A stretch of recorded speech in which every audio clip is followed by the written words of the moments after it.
Welcome to Slash Forward. In this episode, we're going to be working through a real mind humper with the 2009 film Orphan. I'm also announcing the winners of the drawing at the end of the video, so be sure to check that out. Let's get to it. We open on a nervous, expectant young couple, arriving at the hospital to experience the most joyous event of their lives. Is this your first?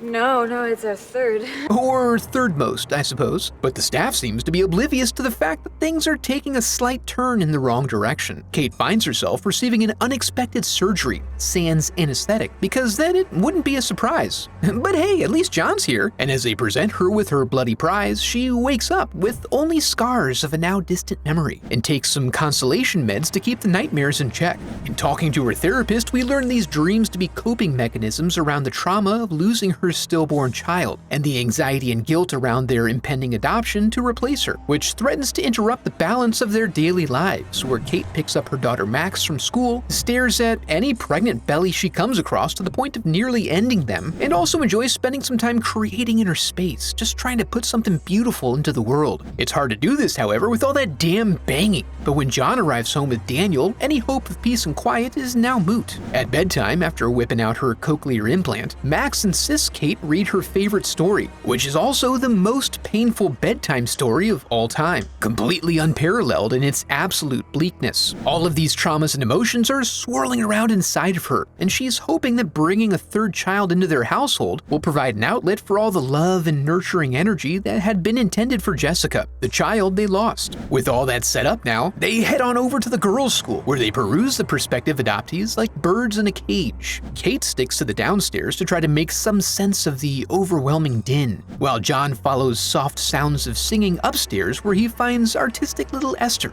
waiting for him in a classroom. She tells him the story of the sad mother lioness dreaming of her cubs, a perfectly constructed metaphor that touches them in all their sweet spots. Sister Abigail hangs back and remains silent as she watches Esther adeptly navigate her entrance interview. They learn that she's the survivor of a terrible house fire, which killed her prior family and resulted in her being boarded at the school. Despite this, she's well-adjusted and strict with her manners, so long as you don't touch the ribbons that adorn her neck and wrists. In 3 weeks' time, they're delighted to find themselves welcoming this complete stranger into their home. True to form, Esther works on learning sign language and engages in formal introductions with Daniel and his paternal grandmother, Barbara. Then she goes to acclimate herself to the new sights and sounds of the house, including her pre-staged room, which presumptuously contains a fish tank. I mean, she may not be interested in fish. The afternoon then unfolds as Danny shreds his guitar solo with his friends and desperately competes for his father's attention. Feeling that, he and the boys go out to his elaborate treehouse to take a smoke break. Meanwhile, the girls play out back in the snow, and Barbara needles her daughter-in-law about buttoning down her future plans, beyond mere child-rearing. That night, after journaling her innermost thoughts, a coping activity she's been doing in lieu of drinking, Kate comes to bed feeling unusually light and playful now that they've settled into this new change. As a result, she presumably begins to snowblow John, right before Esther and Max barge in to look for a bedtime reprieve from the storm outside. The next morning, Esther expresses her individuality by insisting on going to school dressed as a porcelain doll. This gets the modern kids all worked up, so you just know Brenda has to say something, thereby provoking her ire. Later on, we find Danny out back practicing for his future career as an assassin, when a pigeon makes a mortal error. Anything downrange is considered fair game, so Danny takes the shot and is immediately remorseful. Despite his sorrow, he proves unwilling to follow Esther's advice, even under the prospect of continued unnecessary suffering for the bird. So Esther shows him how it's done, and today we're all just learning so many lessons. Later on during bath time, Kate goes to put some of Esther's clothes away and finds the top drawer jammed. She manages to dislodge a creepy book with a man's picture inside it, and she quickly tucks it back away out of respect for privacy. But Esther saw what she did. We also see her assert herself within her peer group when Danny opens the bullying doorway at school, and Brenda steps right on through.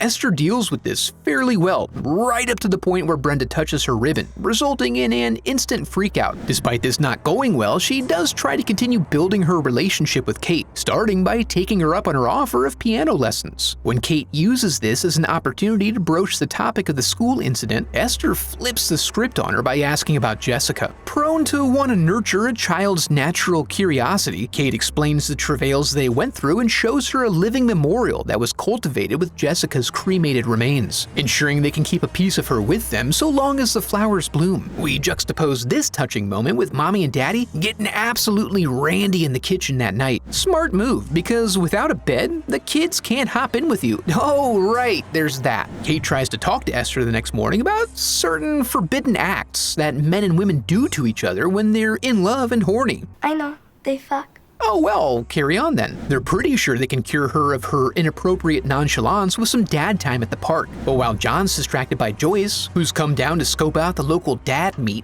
Esther slips away. She's circled back to await Brenda's isolation, so they can provide a vital community service by testing the safety limitations of the playground equipment, which just so happens to be witnessed by Max. But when asked later about the reports that Brenda may have been pushed, Max chooses to demonstrate sister solidarity. Plus, Esther's Christian, so she wouldn't do that. Unfortunately, Esther's mere existence continues to antagonize Danny, resulting in an outburst that gets his boys' den locked up until he learns him some manners. Later the next day, Esther reveals that she's an accomplished pianist and claims that she never said otherwise. She just thought that Kate needed something to do and that it was polite to feign ignorance. Kate also reveals to John that Esther claims he was flirting at the park, which pushes a button due to his prior history of infidelity. And Kate struggles to figure out how to interpret all these pieces of evidence that are starting to present themselves to her. As if on cue, Sister Abigail arrives for a wellness check. As they gossip, she confides that she did have some reservations about placing Esther with a family. You know, there's a strange history of terrible things happening that don't directly involve her, but she somehow always manages to be nearby. Why, that terrible house fire that killed her prior family? It was an arson, and no culprits were ever found. Quick to act against those who act against her, Esther uses Max to help find the treehouse keys. Then they cut the sister off at the bridge and use Max as a decoy to scare her off the road. Once outside the protection of her vehicle, Esther wangs on her for a bit with a hammer and uses Max's complicit involvement to compel her to help hide the body and evidence, which they stash away in the treehouse lest they both be dragged off to jail forever. Danny peeps them emerging from the fort and wonders what they doing in his spot. Esther circles back that evening so they can come to an agreement about the house policies regarding snitching, which is enforced by a threat of box cutter to the genitals. The next day, Kate gets a call to see if Sister Abigail ever made it to their house, because she hasn't been back since leaving for the appointment. The police find her, but they have no leads, although Kate has her own suspicions. She starts looking up some info on personality disorders in children, and finds one that seems to fit the bill. And while she has a tough time getting John on board, they at least agree that it would be good to check in with Esther's original Russian orphanage. And it ends up being a quick call, because they have no record of anyone by that name ever being there. So on the way to school the next morning, Kate asks her progeny about how their experiences with Esther are going. They say things are going all right, but they get a little funny with her. At that very moment, she happens to be at home with John, taking a morning off and lamenting that Mommy hates her. So John suggests she do something to show how much she appreciates what Kate's done for her. So she picks her a beautiful bouquet of irreplaceable memorial flowers that carry the essence of Jessica. I mean, what could be more precious than that? After getting over the shock, Kate takes a moment to go breathe it out at the memorial, while Esther finds her way downstairs and bites the towel as she cinches her arm up in a vice. She calls out for Daddy due to the nagging pain in her arm, and when Kate returns, she finds the little usurper sleeping in her bed with the diagnosis of a fractured forelimb. Now facing down some of her old demons, Kate finds herself staring into the bottom of a tall pour of wine. But remembering how this nearly tore the family apart, she stays strong and pours the bottle down the drain. But any hope of moving past all these strange incidents is eliminated when Esther constructs a framework of circumstance that allows her to pop the family wagon in neutral and let it roll downhill backwards, gaining speed and narrowly avoiding oncoming traffic before coming to rest in a snowbank.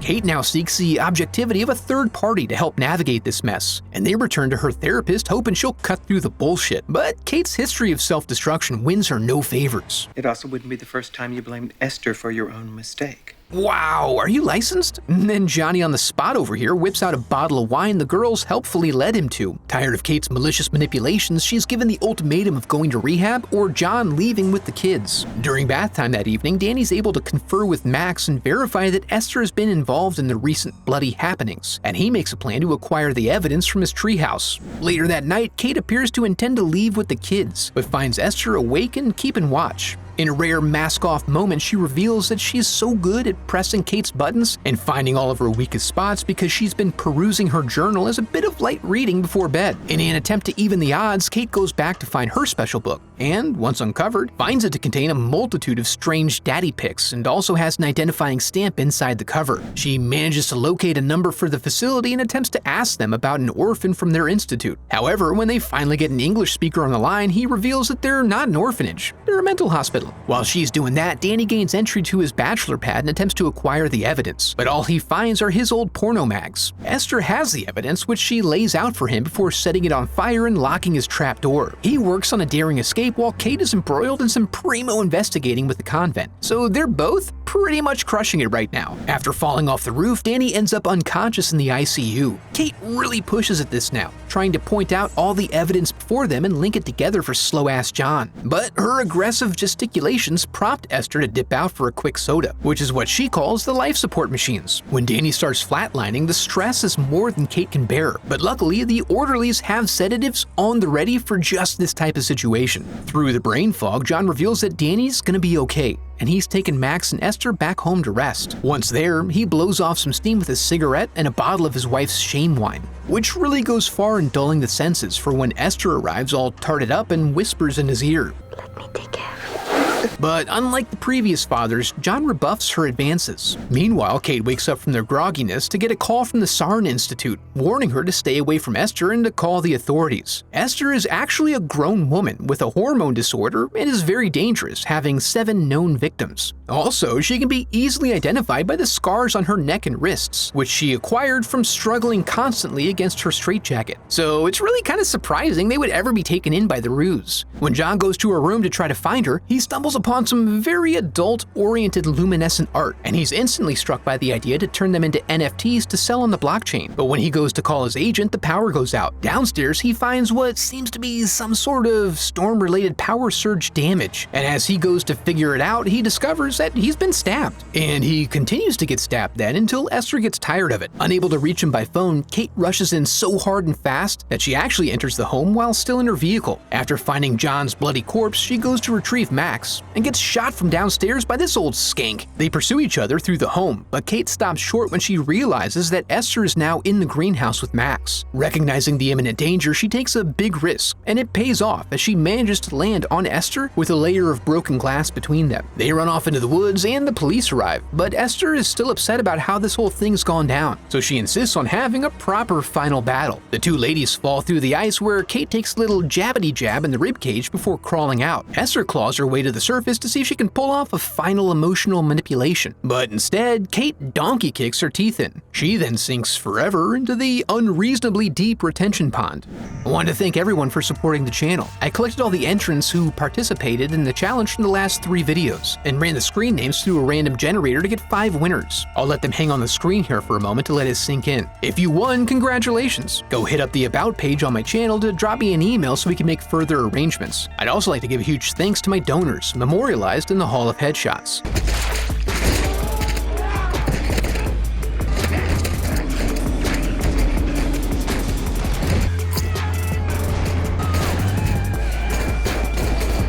Orphan was a crazy, twisty movie. It really benefited from adding that one additional turn at the end as well. They already did a great job of building tension and isolation for Kate, as we, the viewers, were expecting an evil little girl wreaking havoc. It just adds another satisfying layer and lends some believability to the scenarios we witnessed to find out at the end that she was actually a full-grown adult. Really well done. If you enjoyed the video, I'd love for you to become a part of the channel by subscribing. Thanks for watching.